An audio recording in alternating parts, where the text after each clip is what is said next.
হৃদয়বিদারক এক ঘটনার জন্ম দিয়েছে প্রবাস জীবন।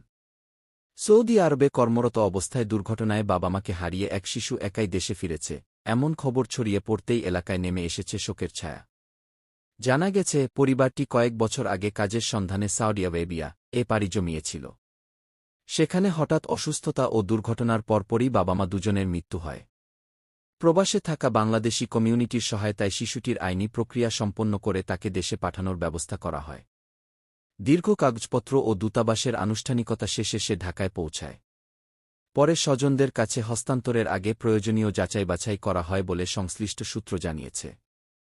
গ্রামে ফেরার পর হৃদয়বিদারক দৃশ্যের অবতারণা হয়। স্বজনরা শিশুটিকে জড়িয়ে ধরে কান্নায় ভেঙে পড়েন।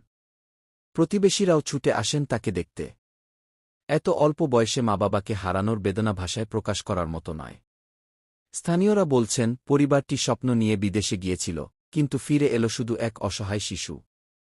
এদিকে স্থানীয় প্রশাসন জানিয়েছে, শিশুটির দেখভাল ও ভবিষ্যৎ নিরাপত্তা নিশ্চিত করতে আত্মীয়-স্বজনের সঙ্গে আলোচনা চলছে। প্রয়োজনে সামাজিক সুরক্ষা কর্মসূচির আওতায় সহায়তা দেওয়া হবে। সমাজের অনেকেই এগিয়ে আসার আশ্বাস দিয়েছেন, যাতে শিশুটির পড়াশোনা ও মানসিক সহায়তা নিশ্চিত করা যায়। প্রবাসে কর্মরত লাখো বাংলাদেশি পরিবারের জন্য ঘটনাটি একটি সতর্ক বার্তা হয়ে দাঁড়িয়েছে। স্বপ্নের সন্ধানে বিদেশে যাওয়া অনেক পরিবারের পেছনে থাকে কঠিন বাস্তবতা। তবে এমন দুঃখজনক পরিস্থিতিতে মানবিক সহায়তা ও সামাজিক দায়িত্ববোধই হতে পারে সবচেয়ে বড় ভরসা। সব মিলিয়ে সৌদি থেকে একা ফেরা এই শিশুর গল্প শুধু একটি পরিবারের নয়, এটি প্রবাস জীবনের কঠিন সত্যের প্রতিচ্ছবি।